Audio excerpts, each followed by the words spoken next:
pessoal! A videoaula de hoje é sobre simplificação de radicais. Mas para podermos simplificar radicais, é necessário conhecer pelo menos duas propriedades. Vamos a ela. Primeira propriedade. Se n é par e a e b são números reais não negativos, ou se n é ímpar e a e b são números reais, então a raiz enésima de a vezes b é igual a raiz enésima de A vezes a raiz enésima de B.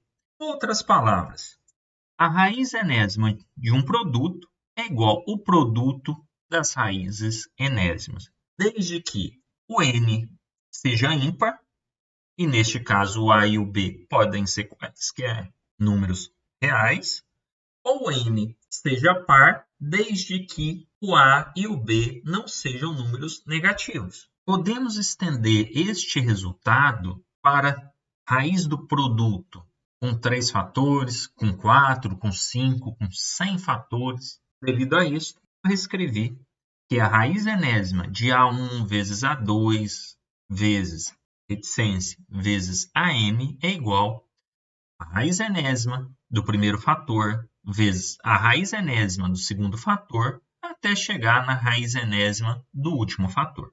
E as condições para que essa igualdade seja verdadeira é a mesma condição daqui de cima. Então vamos à segunda propriedade, cujo enunciado é o seguinte.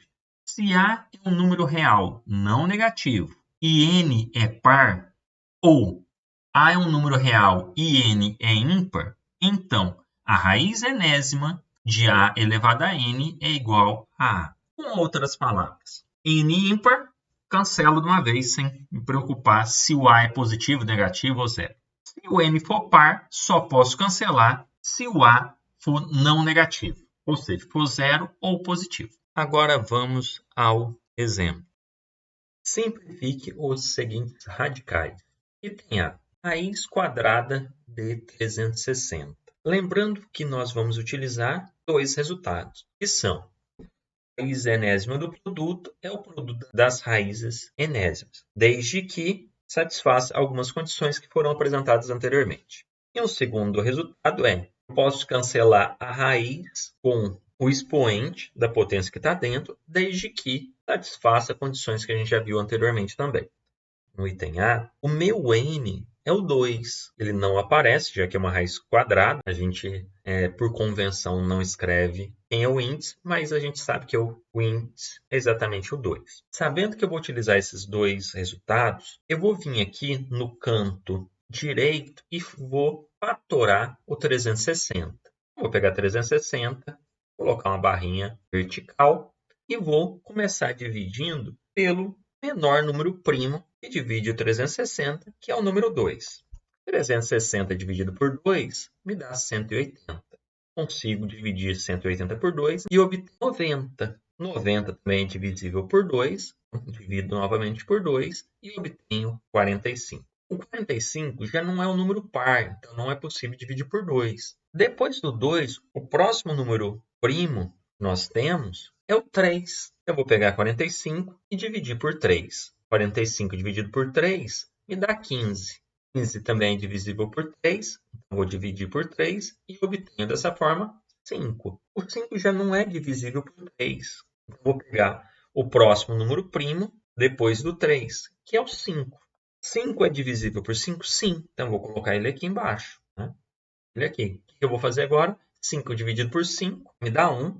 Quando eu obtenho 1 aqui, o que eu faço? Eu paro a fatoração. E eu passo a ter condição de falar que o 360 nada mais é do que o produto 2 vezes 2 vezes 2 vezes 3 vezes 3 vezes 5. Então, eu posso pegar a raiz quadrada de 360 e reescrever como sendo raiz quadrada de 2 vezes 2 vezes 2 vezes 3 vezes 3 vezes 5. Eu vou reescrever essa raiz desse produto como sendo a raiz de um outro produto, onde que o que me interessa é fazer aparecer fatores que tenham o expoente 2, já que o 2 é meu índice da minha raiz. E se eu conseguir depois fazer a raiz de um número elevado ao expoente 2, eu vou poder cancelar a raiz com índice, desde que a base da minha potência seja um número não negativo.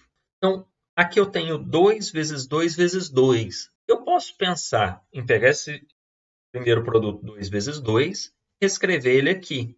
Passa a ter o quê? 2 ao quadrado.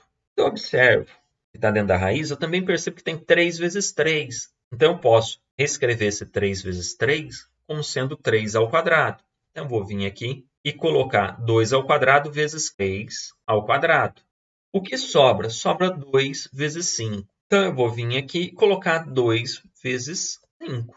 Ah, tá legal, professor. E agora, a gente já pode utilizar este primeiro resultado aqui? Sim. Eu vou fazer que a raiz do produto seja igual ao produto das raízes. Porém, eu vou quebrar, neste caso, não em 4 fatores, mas sim em 3. Para cada número que está elevado ao quadrado, eu vou reescrever uma raiz aqui à direita. Porém, os números que não estão com expoente 2 vão ficar dentro de uma única raiz. Aqui eu posso reescrever da seguinte maneira: raiz quadrada de 2 ao quadrado vezes raiz quadrada de 3 ao quadrado vezes raiz quadrada de 2 vezes 5. E agora eu posso utilizar este resultado, passando a ter o quê?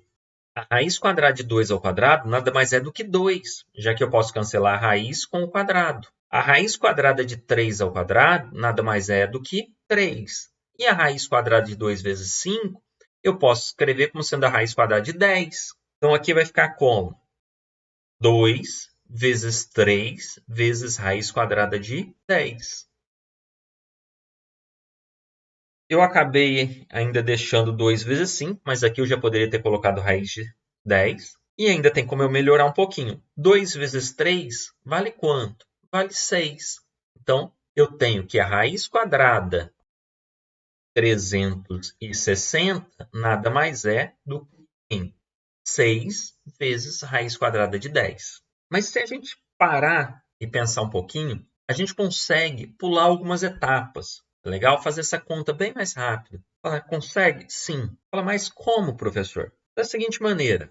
Observe o seguinte. Cada 2 vezes que um número aparece aqui, vai aparecer uma vez fora da raiz multiplicando. Então, aqui, ó, o 2 apareceu 2 vezes, aqui apareceu um 2 fora. Depois, o 3 apareceu 2 vezes, apareceu aqui um 3 multiplicando fora. E quem não aparece 2 vezes, eu coloco dentro da raiz. Sobrou um 2 apenas aqui, eu coloquei ele onde? Dentro da raiz. 5 apareceu uma vez só aqui, o que eu faço? Coloco também dentro da raiz. Fala, mas o que eu vou fazer com esses números que vão ficar dentro da raiz? Eu vou multiplicá-los. A gente pode simplificar qualquer radical desta maneira. Vamos ao segundo. No item B, vou simplificar a raiz quadrada de 504. Como que eu vou fazer isso? Eu vim aqui, vou fatorar o 504. 504 é um número par, então eu vou pegar o número 2, que é primo, e é o menor número primo, e dividir o 504 por 2. 504 dividido por 2 me dá 252, que também é divisível por 2. Então, vou dividir novamente por 2. Dividindo por 2 o 252, eu passo a ter 126.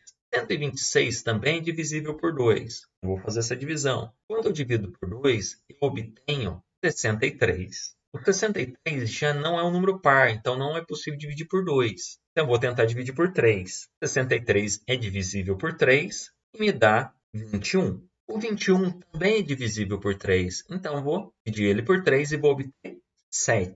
7 já não é divisível por 3. Depois do 3, nós temos como número primo o 5, mas o 7 também não é divisível por 5. Depois do 5, nós temos o número 7 como sendo um número primo. E o 7 divide 7. E 7 dividido por 7 me dá 1. Então, eu posso falar que o 504 nada mais é do que 2 vezes 2 vezes 2 vezes 3 vezes 3 vezes 7. Sabendo disto, o que eu vou fazer? Então, eu vou agrupar os elementos aqui de 2 em 2 quando isso for possível. Então, aqui eu tenho 2 vezes 2. Aqui em cima, eu vou escrever o 2 fora da raiz uma vez. Depois, 3 vezes 3. Então, vou vir aqui e colocar um 3 multiplicando o 2. Cada vez que um número aparece 2 vezes, eu coloco ele uma vez aqui fora, multiplicando, já que eu estou trabalhando com uma raiz quadrada. Esse 2 aqui, ele vai para dentro da raiz. Multiplicando quem? Multiplicando o 7, que também aparece uma única vez. A raiz quadrada de 504 nada mais é do que 2 vezes 3 vezes a raiz quadrada de 2 vezes 7. 2 vezes 3 é 6.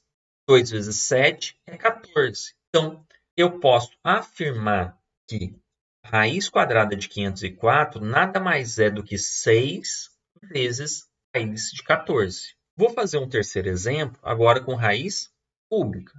Vamos a ele. Aqui eu tenho raiz cúbica de 160. O que eu vou fazer? Inicialmente, fatorar o 160. Então, aqui, fatorando 160, eu obtenho que o 160 é igual a 2 vezes 2 vezes 2 vezes 2 vezes 2 vezes 5. Então, quando eu observo aqui, em vez de agrupar de 2 em 2, agora eu tenho que agrupar de 3 em 3, já que meu índice é 3. Então, aqui, ó, vou pegar esses 3 primeiros. 2 vezes 2 vezes 2. O 2 apareceu 3 vezes aqui. O que eu vou fazer? Vou colocar ele uma vez aqui fora da raiz. O que sobra? 2 vezes 2 vezes 5. O 2 não está repetindo 3 vezes. Então, o que eu vou fazer? Eu vou colocar para cada 2 que está aqui, ele dentro da raiz. Então, vou copiar esse primeiro 2, vou copiar esse segundo 2, e aqui ainda tem um 5, que também não aparece 3 vezes. Então, o que eu vou fazer? Copiar a quantidade de vezes que ele aparece dentro da raiz. Só o que aparecer 3 vezes é o que eu vou colocar fora da raiz. Para cada 3 vezes que um número aparece, eu coloco ele fora da raiz. Não aparecendo 3 vezes, eu vou colocar ele dentro da raiz. Quantas vezes? A quantidade de vezes que ele aparece aqui. Então, isso vai ficar como? 2 vezes raiz cúbica de 2 vezes 2 vezes 5. Mas 2 vezes 2 vezes 5 nada mais é do que 4 vezes 5. Então, o que está dentro da raiz, na verdade, é o número 20. Então, a raiz cúbica de 160 é 2 vezes raiz cúbica de 20. E assim eu encerro esta videoaula. Espero ter auxiliado vocês em seus estudos. Caso tenha gostado do vídeo, peço que deixe seu like. Desejo um bom estudo a todos e até a próxima videoaula.